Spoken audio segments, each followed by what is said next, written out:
what your country can do for you. The white man is the oppressor. Well, I'm not a crime. I'm the greatest. I am somebody. Read my lips. I have a dream. Planes left Iranian airspace. Overcome. The best is yet to come.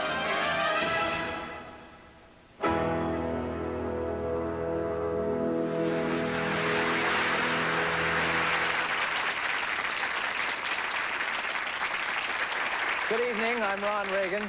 President John F. Kennedy used to say everyone could remember where they were when they heard the news of Pearl Harbor and the death of Franklin Roosevelt. In this half of the 20th century, it is the news of his assassination, of course, that has us all frozen somewhere back in our life, trying to grasp news that was simply too large and too bad to absorb, and still is in many ways. The death of John F. Kennedy doesn't go away. The murder resists solution.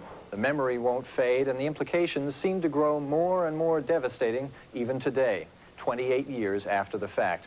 We seem no closer to acceptance or understanding, but the assault continues.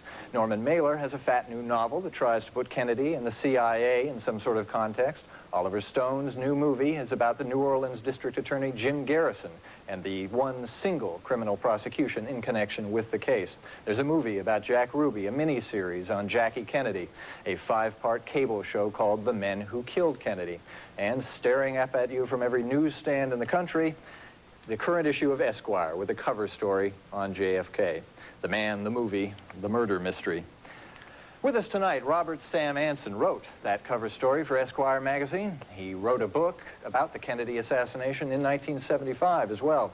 David Lifton's book, Best Evidence, got the case into the New York Times bestseller list, and his theories on what happened to JFK's corpse after the assassination have broken important new ground.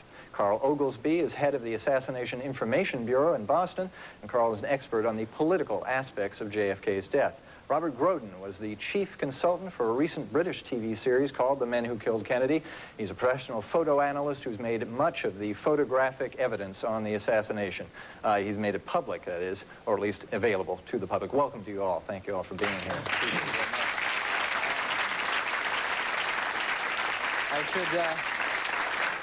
David, this is your book, Best Evidence, and Robert, high treason from you, and that takes care of the book plugs for the evening. All right, let's start with the event itself and then sort of move out concentrically. It is about 12:30 p.m. on November 22nd, 1963. We're in Dallas, Texas. The president has just made a rather odd little bend in his motorcade route. He enters Dealey Plaza and shots are fired. Fortunately, there's a lot of photographic and film evidence as well as eyewitness accounts. What does that evidence tell us happened? How many shots, who was firing, that sort of thing. We've been fighting about that ever since it happened. If only there had been a few more photographs, a few more films, maybe we could have pinned it down. If only there had been an autopsy in Dallas instead of the removal of the body under certain peculiar circumstances to Washington. But the fact is that for all the eyewitnesses, for all the photographic and other kinds of evidence, it's still a mystery as to what happens. Of course, the government says that there were 3 shots fired, one of them missed. One of them hit both the president and Governor Connally, the so-called single bullet or magic bullet theory. And then a 3rd shot hit Kennedy in the head and clearly was fatal. Mm-hmm. Look, it's the central thesis of my book and central to what I think happened, that President Kennedy's body was secretly altered between the time of the shooting at 12:30 and the time of the autopsy. Okay. And it's the alterations that have confused the issue and prevented us from knowing the truth and make Oswald look guilty. Okay, I want to get to the autopsy in a bit, but let's stay in Dealey Plaza just for the moment. Robert, you've made a great study of the Zapruder film, the Abraham Zapruder film, which many of us have seen, and unfortunately was too expensive for us to get a hold of for the show. What does that seem to demonstrate about the number of shots? Well, the Zapruder film is, in fact, a clock for the assassination. It creates what I like to refer to as salami slices of time. You can tell what happens from the evaluation of the film, each frame running about an 1/18 of a second from the one before or after it. And given the responses of both men and aligning the film with the acoustics tape that was made quite by accident by the Dallas Police Department, you end up with a relatively accurate scenario of the events. That is that more than one person was firing, because the Zapruder film also shows us the spaces between the shots. And because of that, we know that the capability of Lee Harvey Oswald's rifle was not fast enough to have fired the shots that quickly. There had to be at least a second assassin, based on the photographic evidence alone. There is also a lot of eyewitness testimony. Do you find it compelling? The eyewitness testimony that was presented to the Warren Commission, 2/3 of the witnesses said that the fatal shot that killed the president came from the direction of the grassy knoll, the so-called grassy knoll in front of him, where the Warren Commission, the government explanation is that all the shots came from behind the president. The catch of having shots in front of the president, we know that there were some shots from behind as well, so you have ipso facto 2 gunmen or a conspiracy. Part of a difficulty with Dealey Plaza is that eyewitness testimony is not the most reliable thing in the world. People get emotionally charged, especially during an incident like that one. So you're looking for what is the best evidence and what is the most cold-blooded kind of evidence. We have lots of photographs. Clearly, this is the most photographed assassination ever. One of the most photographed news events. One of the photographs is by a woman named Mary Moorman, and much has been made of that photograph, blown up, enhanced, what have you, that purports to show, and I'm not an expert, so I don't know, purports to show a man with a rifle. He appears to be wearing something like a police uniform at the top of the knoll. It appears to have been taken at the instant that he fired. It was taken within a 1/6 of a second of the shooting. Right now it is being analyzed outside of the country. We've tried to have it analyzed within the United States, and every time someone's gotten close to finishing an analysis, they get afraid of it. They run away from it, refuse to give a report, return the originals, and that's it. Whether the gentleman who appears to be in the photograph is really there or whether it's light or shadow, it's still, after 28 years, too soon to say. The evolution of computer analysis of photographs is now reaching a point where we may be able to do something with it.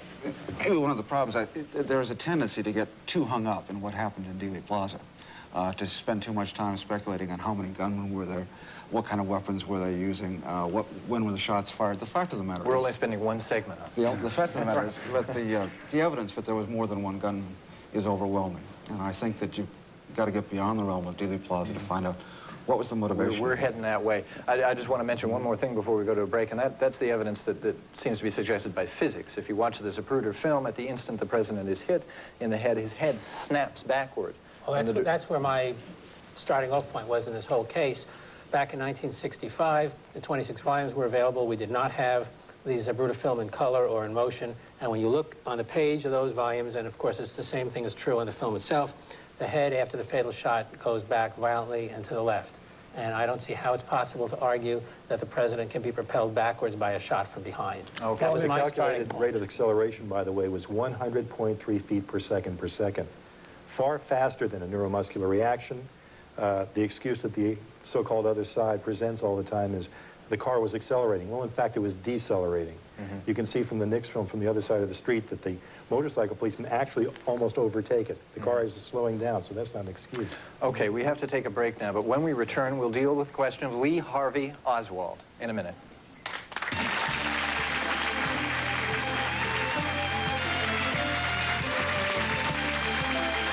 This is the best week to buy at Sears. People's year-end double issue. Anita Hill. The 25 most intriguing people of 1991. Taylor, Mick Jagger, All in People's year-end double issue, starring the 25 most intriguing Michael people. Jackson, Brooke Shields.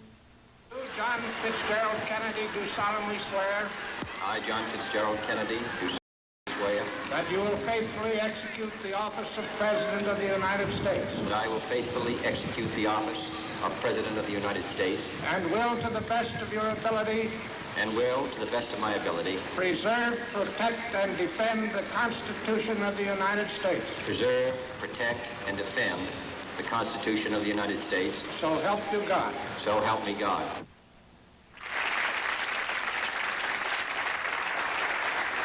We're back discussing the assassination of John F. Kennedy. The Warren Commission, of course, blames Lee Harvey Oswald. He was a lone gunman, a fanatic, what have you. He's a somewhat mysterious figure. What do we know about him? We wouldn't know much about him from reading the Warren Commission report. The Warren Commission alleged that Oswald shot and killed the president acting alone with no outside encouragement or assistance. According to the Warren Commission, he was a deranged stock boy who wanted to make a name for himself. The fact of the matter is that there has been convincing testimony both before the Warren Commission and since that the buffs have dug up that Lee Oswald had enjoyed extensive ties to U.S. intelligence. From the time he was in the Marine Corps, which has assigned him to a top-secret CIA base in the Far East, to his so-called defection to the Soviet Union, which was, what, 59? Yeah. To his return to the United States, he's been in and out of the company of people who have clearly have, not organized, but clearly have intelligence fingerprints all over them.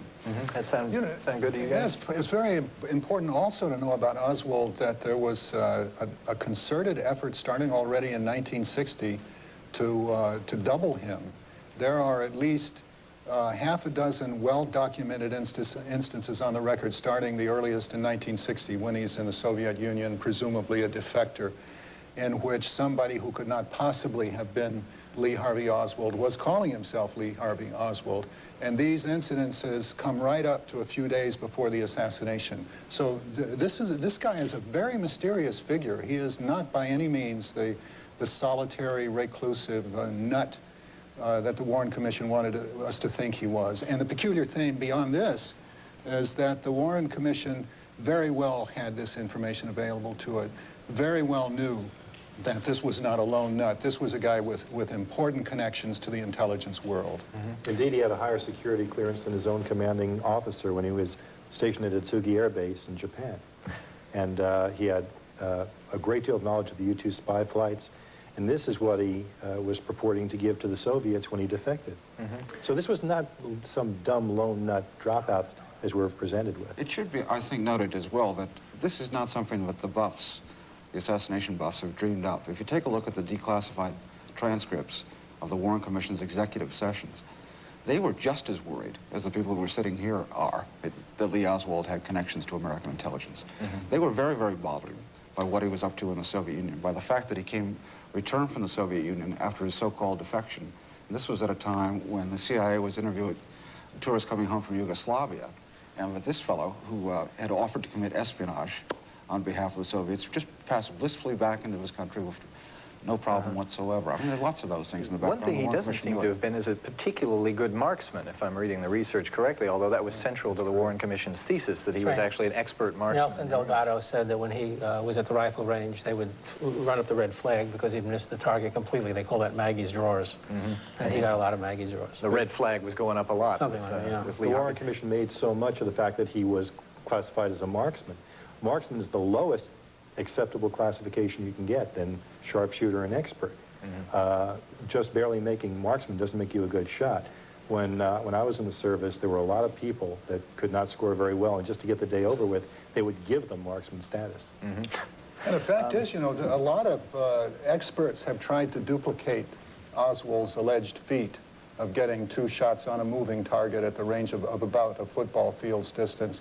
And nobody has ever been able to do it, even against stationary targets. He was firing a rather outmoded gun. Absolutely. Mannlicher carbine, I believe it was, a single shot. It was an Italian Army weapon, and the Italians who used it during World War II called it the humanitarian rifle. Because you couldn't kill anybody with it on purpose. It was never known to hurt anyone on purpose. Well, was Oswald a patsy, as he at one point claimed in a interview sort of passing through the Dallas police Well, I station? believe he's a complete patsy. And that means I believe that if you sat down with him for a cup of coffee on the morning of November 22nd, 1963, and if we could get into a time machine and speak to him and find out, he would have a story to explain his impressions of who he was and what he's doing in that building. And I believe that when he put his head on the pillow on the night of November 21st, he hasn't the faintest idea that President Kennedy is going to get shot at or anything like that on November 22nd. So clearly in Oswald's life, there's some force, some story he's believing that permits him to be moved around in the 18 months before the shooting to all these different cities. He has post office boxes. He makes a trip out of the country to Mexico. Never wants to give his brother his address. Things of that sort are going on. There were certain timing problems with his whereabouts on the day. 90 seconds after the shooting, estimate by a police officer who ran into the book depository building, encountered Oswald sipping a Coke on the 2nd floor. That is a very serious incident because the officer runs into the building. If you see films of it, he dismounts, runs right into the building, and he wants to go upstairs. But between the 2nd and the 3rd floor, he's no longer following the building manager who's leading him upstairs. And the building manager comes back to the 2nd floor landing, and there's Oswald at the Coke, inside a room with a Coke in his hand, and the officer has his gun out up against his stomach. And the line I use in lectures is, what was the officer supposed to say? Drop the Coke or I'll shoot? I mean, the bottom line is that within 90 seconds of the shooting at most, and possibly within 20 seconds of the shooting, a man who could have shot Lee Harvey Oswald ended up being his alibi witness for all of those of us who believe he's innocent. He places him definitively on the second floor of the building. All right, when we return, we'll deal with some of the very curious goings-on around the autopsy of John F. Kennedy when we come back.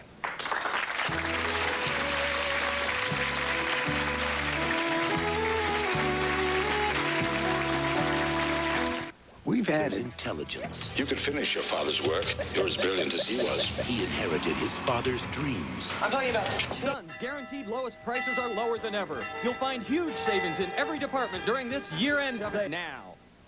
Starting Thursday, give your home a great new look for the new year during our fabulous $6 million white sale at Value City. Part of a $1.3 million buyout. Famous maker Thermoplastic.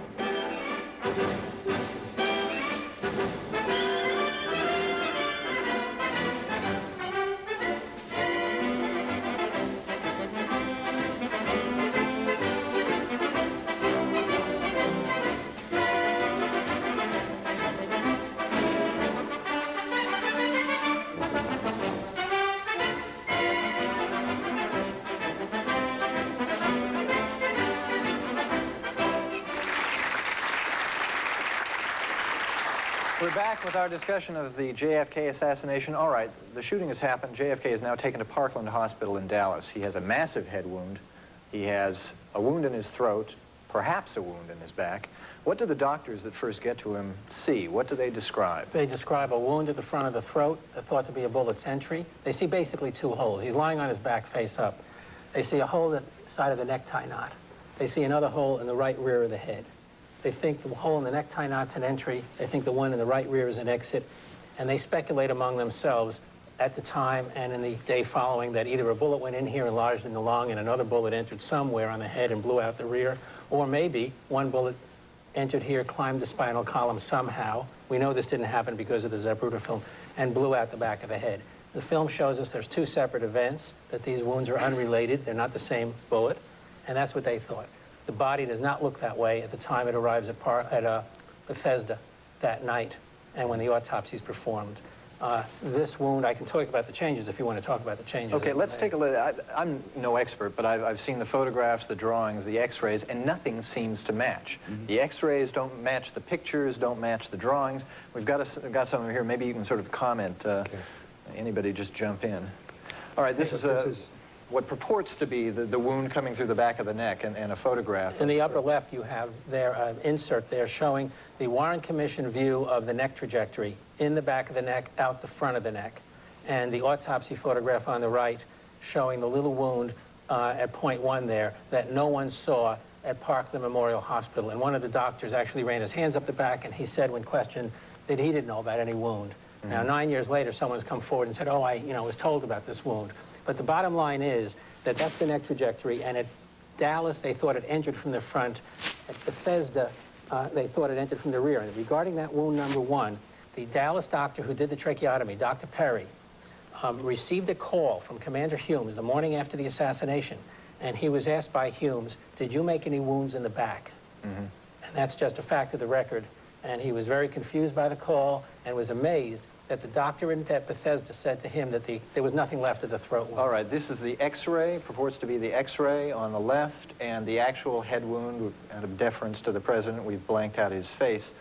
Photograph from the autopsy. They don't seem to be the same thing. They're not. The wound in the x-ray shows a great deal of damage to the right orbit in the area in front of the, just above the eye. The photograph, however, shows no damage there at all. Not only do the wounds in the x-ray and the photographs not match each other, but neither of them match what any of the doctors saw. Mm-hmm. What was said before is absolutely true. The doctors all described, every single one of them, a large exit wound in the rear of the president's head. They said it on the day of the assassination, and they're saying it now. The photographs and x-rays do not match each other. Something is clearly wrong. And the drawings clearly don't... One more detail about when the Assassinations Committee of the U.S. Congress looked at this stuff in 1977, 78, they made a final report acting as if they thought there was a big hole in the front right of the president's head. And nobody saw anything like that in 1963. This is a drawing on the right of the president's head, the photograph on the left. They clearly don't match. Well, the problem there is, and this is, I remember I made a discovery just like this, and this, what happened here was you have the doc's drawing on the right showing a clearly delineated entry wound at the rear of the head, and yet the photograph in the same area doesn't show the wound. And if there was a new investigation, I'd sure like to find out why the artist drew in a wound, in effect, that was practically in italics when the photograph doesn't show. Okay. What we have here is the area they're calling a wound. There is no definition to it. There's no depth and there's no margin. There's hair growing out of it. All it is a piece of dried blood. What happens to the president's body? He leaves Parkland in a bronze casket. He's loaded onto Air Force One, ends up in Washington, D.C. now. What happens then? Well, what happens then is the president's body is brought to Parkland Memorial Hospital. You want to talk about the evidence of the intercept? Now it's leaving Dallas. It's now on Air Force One. It is in the president's body is put into the large casket, is put on Air Force One. Now, then the plane makes the flight to Washington. In Washington, the coffin is offloaded off Air Force One on national television. To pick up the story of what must have happened earlier than the day, you have to go to the witnesses who received the body.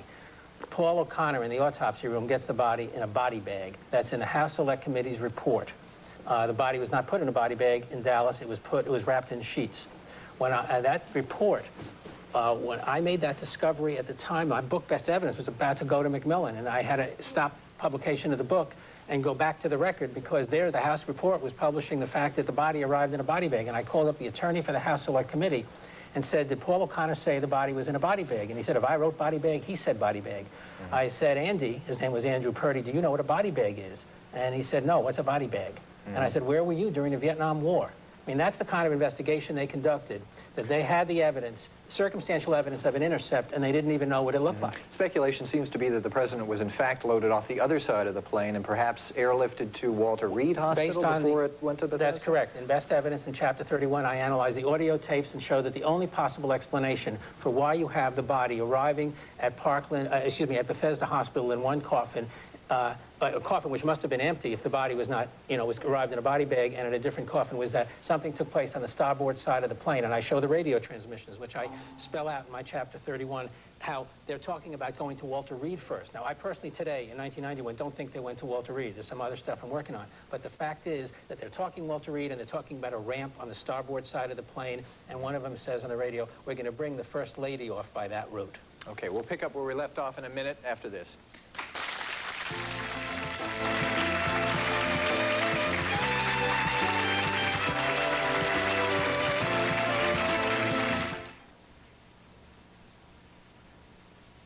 I'm Officer Lisa Hale, Vice President of the Crime Prevention Association of Michigan.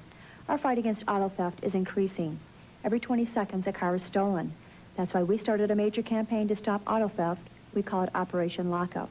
It's enchanting. It's a family tradition. M&M's Holidays Chocolate Candies and Finest present the second annual... The Ron Reagan Show will be right back.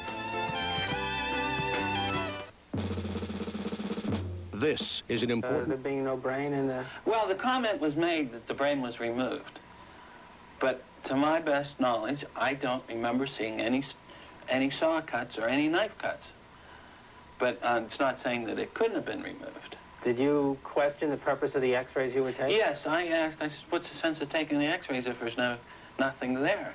He said, well, that's not for you to say. You go ahead and do them. We're back. The assassination of John F. Kennedy. Clearly a lot of strange stuff was going on around this autopsy. We have one more set of slides, Robert, which you reminded me that we have. We can put them up now. Drawing... Very simply what this is, on the left is the drawing made for the House Assassinations Committee by Ida Dox. It purports to show the rear of the head virtually intact with the added entrance wound near the cowlick area. When we were writing High Treason, we brought these two drawings, the one on the left from the House Committee and the one on the right, which was done by Dr. Robert McClellan, one of the Dallas doctors. We showed this to 18 of the medical witnesses in Dallas, and every single one of them picked the one on the right, done by Dr. McClellan, as being accurate, depicting the president's head wound. And the one, they all said that the one on the left was not an accurate representation. The House Assassinations Committee report that no shot struck the president from the front was based entirely on the autopsy photographs. We should maybe make the technical point here for people who don't know it, is that entrance wounds are typically small And the exit wounds are big, so if you see the big hole on the back of the head, that implies the shot came from the front. Bullets tend to flatten out as they pass through a body, tearing a larger hole as they exit. And since we're talking about... They push a lot of mass along with it, too. Now, a shock wave, in a sense. Exactly. Since we're talking about bullets here, and I know I'm moving along at a fast clip, let's touch on the single bullet theory at this point. I want to start talking about conspiracy and cover-up and the seeming stupidity of the Warren Commission, for lack of a better word. There was a pristine bullet found on the stretcher at Parkland Hospital, purported to be on Connolly's stretcher. That was the bullet that was meant to have passed through President Kennedy, made a rather odd right turn, and then came around again and struck Connolly under the armpit, passed through his chest, shattered his wrist, and ended up lodged in his thigh. Exactly. Now, that bullet had not a scratch on it. Well, the thing is, with the magic bullet, if you give the nature of the known wounds and the timing that we see in the Zapruder film, this has to be the flight path. The bullet strikes the president in the back, leaving a wound of entrance 6 inches below the point where it hit. It exits the throat, leaving a small, neat wound of entrance. Stops, waits in midair for 1.6 seconds, heads upward and to the right, apparently sees Governor Connolly and says, why not? Makes a sharp downward left-hand turn, hits Governor Connolly by the right armpit, fracturing the fifth rib, knocking out a 3-inch section, causing secondary missiles of bone to flatten and basically almost destroy his right lung. The bullet exits the right side of his chest, leaving a wound the size of an old-style silver dollar. Heading again right to left, sees Governor Connolly's wrist to the right, and again says, why not? Makes a right-hand turn, fractures the distal radius bone, one of the densest bones in Governor Connolly's body. Now it's heading out toward the grassy knoll, but then sees his left leg and makes a sharp U-turn. Buries itself in his left thigh, where it remains until it's surgically removed hours after the single bullet's on its way back to Washington. If nothing else about the Warren Commission report is ridiculous, the single bullet theory is. And that seems to me the linchpin of the Warren Commission. If you don't believe that, it all falls. Then the whole thing falls apart, and Oswald cannot have been the only assassin if he was, in fact, in the 6th floor of the school book depository building at all. Now, the Select Committee in the House tried to solve this problem by figuring out a faster way to fire the rifle. They decided if you didn't aim it, you could maybe get a shot off in something like 1.7 or 8 seconds, which is still too slow for that time interval. But it was on this assumption that, well, that raises all kinds of other questions. Certainly raises a lot of questions. Who put that bullet on the stretcher, for one? It certainly wasn't Lee Harvey Oswald, who was somewhere else. Well, the point is that if you have a body alteration plot, then planting ammunition in connection with a plan to alter the body makes perfect sense. If you don't have a body alteration plot, then you are playing it deuces wild, because if you plant a bullet, how are you going to know it's going to fit into the pattern of the wounding? So the only way the planted bullet makes sense is the idea that you are going to create a false impact situation, that you can punch a hole and plant a bullet. But the point that Carl made during the break was that all of this sounds all technical and mechanical. The importance of all of this is that it has a political implication. And that is, once you get away from the lone assassin theory, you get into the question. The reason the commission concluded one man did this and put the puzzle together this way is that they had too many wounds and not enough ammunition.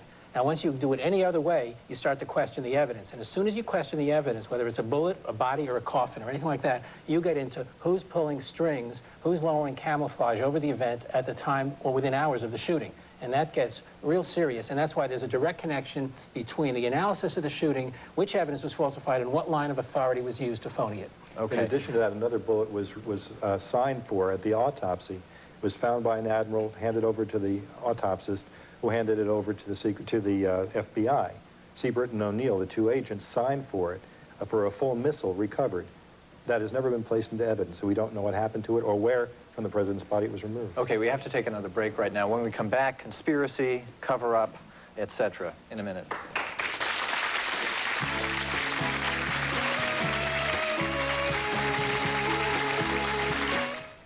I'm Officer Lisa Hale, Vice President of the Crime Prevention Association of Michigan. Nobody. To those nations who would make themselves our adversary, we offer not a pledge, but a request that both sides begin anew the quest for peace. Remembering on both sides that civility is not a sign of weakness, and sincerity is always subject to proof. Let us never negotiate out of fear, but let us never fear to negotiate.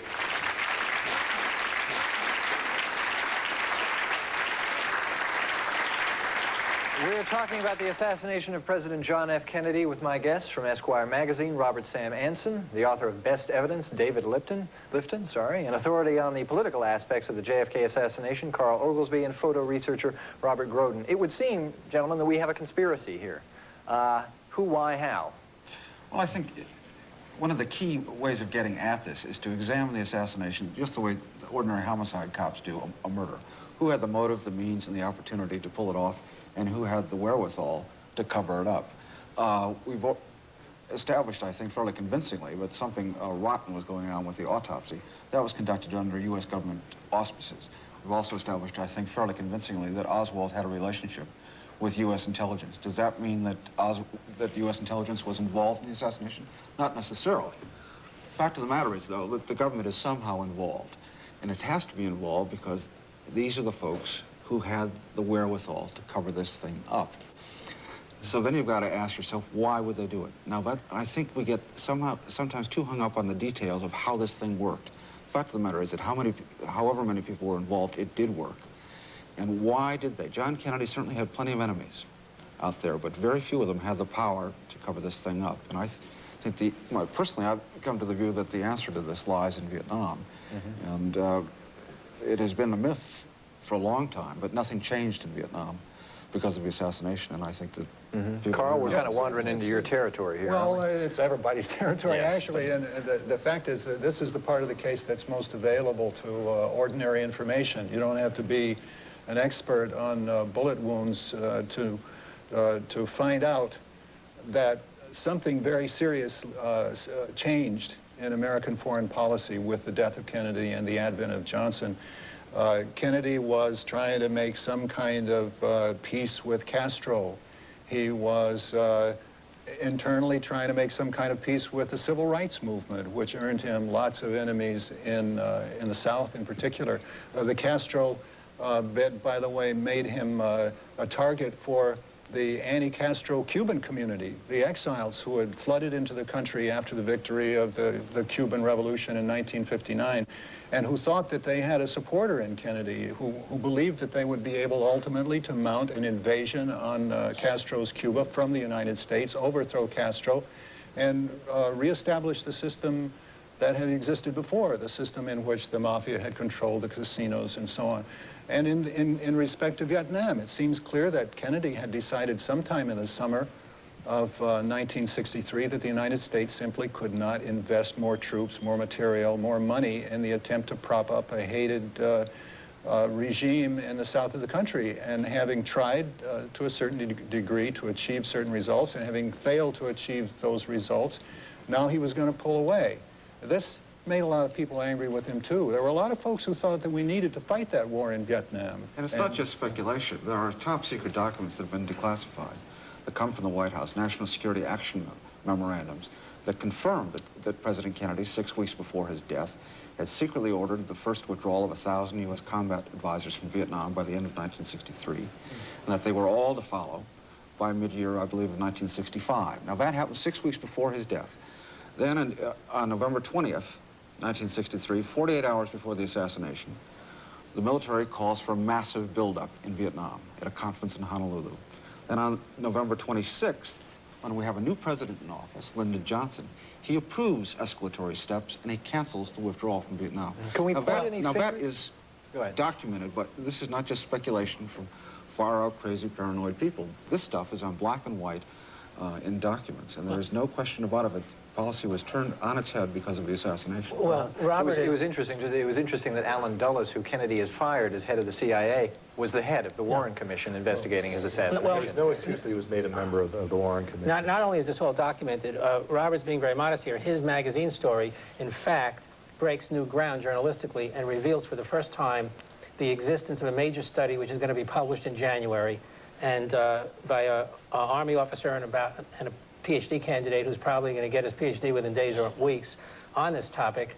And the book is going to be called JFK in Vietnam, and Robert interviewed him extensively and knows all about this. And the first information from this manuscript, and I'm proud to have been one of about 4 readers of this manuscript because the author's a close friend of mine, is John Newman, and I hope you have him on your show when his book is published.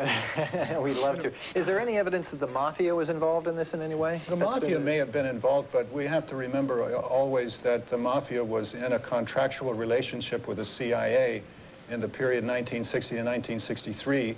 And certainly very involved with Cuba. They wanted their casinos back. Yes, absolutely. And the CIA peculiarly had turned to the Mafia in what came to be known as Operation Mongoose, and wanted to use Mafia hitmen to destroy Castro, Raul Castro, Carlos Rafael Rodriguez, Che Guevara, other Cuban leaders.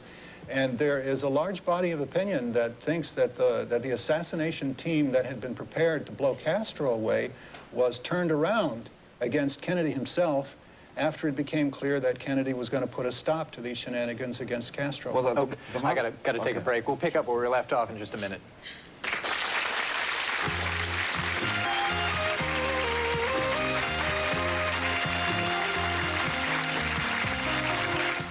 Need a smaller upright for a small place? Get a Dirt Devil Broom Vac. Want a second vacuum upstairs? Get a Dirt Devil Broom Vac. It's the powerful upright that's small enough to use anywhere. Because it's a Dirt Devil. Call us now.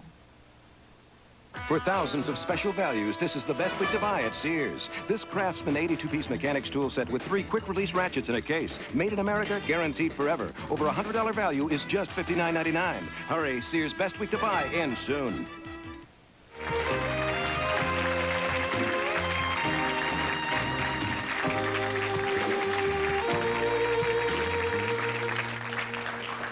We're back with our discussion of the assassination of John F. Kennedy. Jack Ruby, Oswald's murderer, is an odd figure in all this. Where does he fit in? He's absolutely crucial. If Ruby hadn't bumped Oswald off 2 days after Dealey Plaza, Oswald would have had the opportunity to stand trial. And as you can see from the sort of material, physical, evidentiary points that have been made, he'd have stood a good chance of acquitting himself. So if Ruby doesn't move in that jailhouse the Sunday morning afterwards and get rid of Oswald, then the whole conspiracy is going to collapse at that point. So therefore, it's important to know at least a couple of basic things about Ruby. One is that he was by no means another lone nut of the Dealey Plaza story, as the government wanted to make out. This guy was connected with organized crime from the time he was a teenager in Chicago. And what he was up to in Dallas is that he was there to represent the Sam Giancana interests, which were moving into the American Southwest. It's impossible to believe that a guy like Ruby could have been motivated by some errant impulse on the spur of the moment to kill this guy Oswald. Second point, just very quickly, is that once he was in custody, Ruby himself insisted on being interviewed by the Warren Commission. The Warren Commission didn't want to have anything to do with him. Warren just wanted to shut this thing down and get it over as fast as possible. But Ruby became virtually frantic in his efforts to get the Warren Commission down to Dallas to talk to him. And what he said when he finally got the interview was, "I can't talk here. Get me out of Dallas. Take me to Washington. There is much that I can tell you about what happened here." And Warren turns a cold shoulder on him and says, "Well, Mr. Ruby, I don't know why you can't tell us here." And then Ruby said, "Well, listen, Warren, you're finished, you're through, you're another sucker like the rest of them." Mm-hmm. And Warren, if I may add, what Earl Warren said to him was, "Jack, if you feel you're in any danger, we can terminate this interview at any time." That's not someone who's trying to find an answer. That's someone who's trying to cover up. Mm-hmm. We know now what we didn't know then is that a man named Billy Grammer, who was manning the phones overnight, received a call from Jack Ruby the night before the shooting of Oswald, and he said, if you move Oswald the way you're planning to, we will kill him. Now, why would Ruby inform them that he was going to do this? He'd want the element of surprise. In fact, what seems to have happened was that Ruby did everything in his power to prevent himself from having to do it. It seems as if he was ordered to. All right. Yes, sir.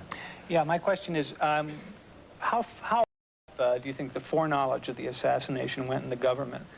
And if I might, Mr. Anson has something in his article about a comment LBJ supposedly made to his mistress. Mm-hmm. This has been reported. It's been alleged that President Johnson said the day before the assassination, when he was meeting with his mistress in Texas. There's no doubt that he had a mistress in Texas, and it's been documented who she is, and everyone knows who she is from Lady Bird Johnson on down. And he was supposed to have said to her, allegedly, after tomorrow I won't have to worry about those Kennedy boys anymore. I find that, frankly, hard to believe. Lyndon Johnson may have been many things, but stupid I don't think was one of them. And I find it really inconceivable that he would have made a statement like that. And I would prefer to believe that President Johnson had no foreknowledge of what was going to go on in Dallas. But then who do you think did have foreknowledge? Where does this thing come to rest? Where does the rubber meet the road in this issue? Well, one of the unfortunate things here is that it shouldn't be up to buffs who are, you know, to spend their entire lives, and God bless them for doing this kind of stuff. The federal government should be investigating this crime, and the press, of which I am a member, an establishment member of the press, should be going at this hammer and tong. The fact of the matter is that public opinion polls show that 88% of the American people don't believe in the Warren Commission. Unfortunately, the 12% that does either seems to work for the New York Times or the federal government. There has never been a systematic, ongoing investigation by the press. And that's inexcusable on our part, and I think there are good reasons for it, and I don't think they're conspiratorial reasons. But if we could get to the bottom of what's going on, if we began to investigate this like we would investigate petty corruption at a county level.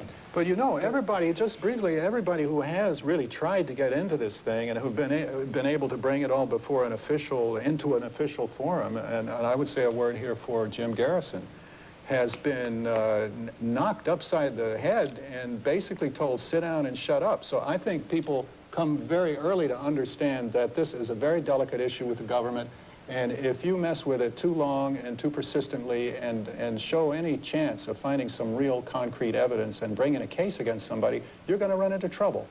I can add to that. I'm the only person that I'm aware of who testified before the Rockefeller Commission, the Senate Intelligence Committee, and the House Assassinations Committee. And I saw the cover-up happen from the inside in all three.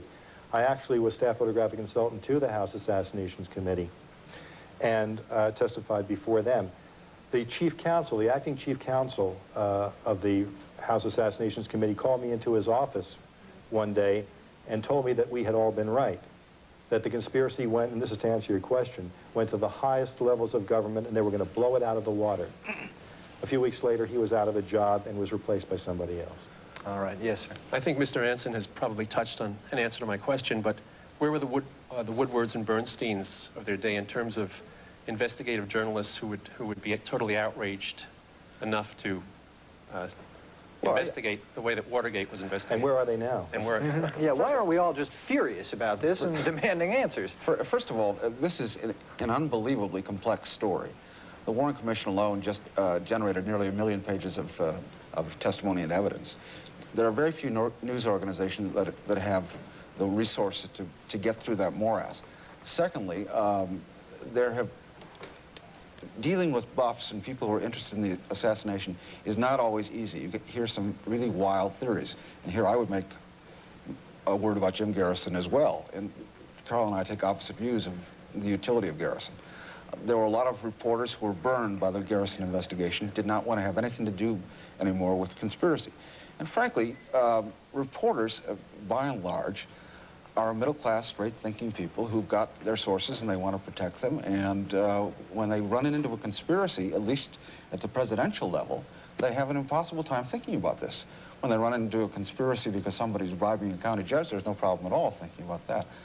The fact of the matter is that it hasn't been done, and there's no sign that it's going to be done by the press anytime soon. And I think that's something that, as a journalist, I feel ashamed of. Are there sealed documents that could be made available? Yes, there's a trove of documents from the Warren Commission time, sealed until the year 2039, I think. Why? Well, the question is why. Everybody should speculate about that. President Bush could unseal that treasure trove of documents with a stroke of the pen.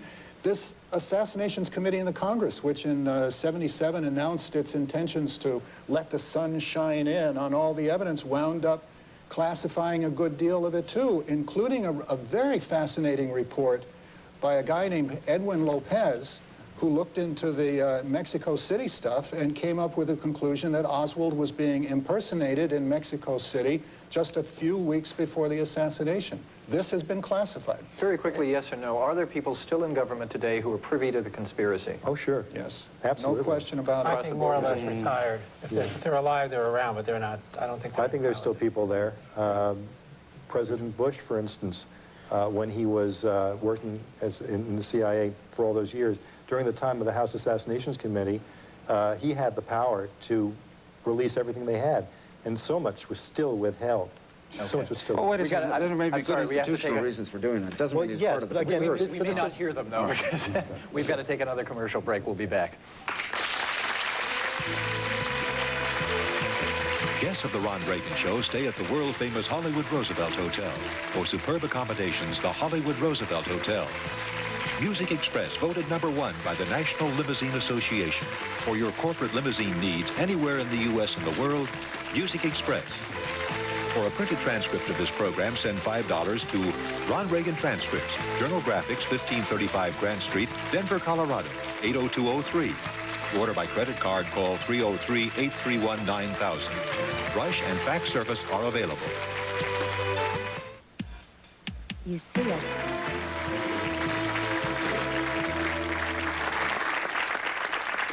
We are just about out of time. I would like to thank my guests, Robert Sam Anson, David Lifton, Carl Oglesby, and Robert Groden. Thank you all very much for being here.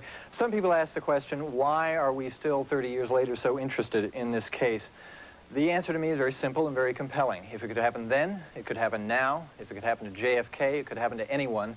And until we find out who conspired to kill the president and why, we don't live in a true democracy. Good night.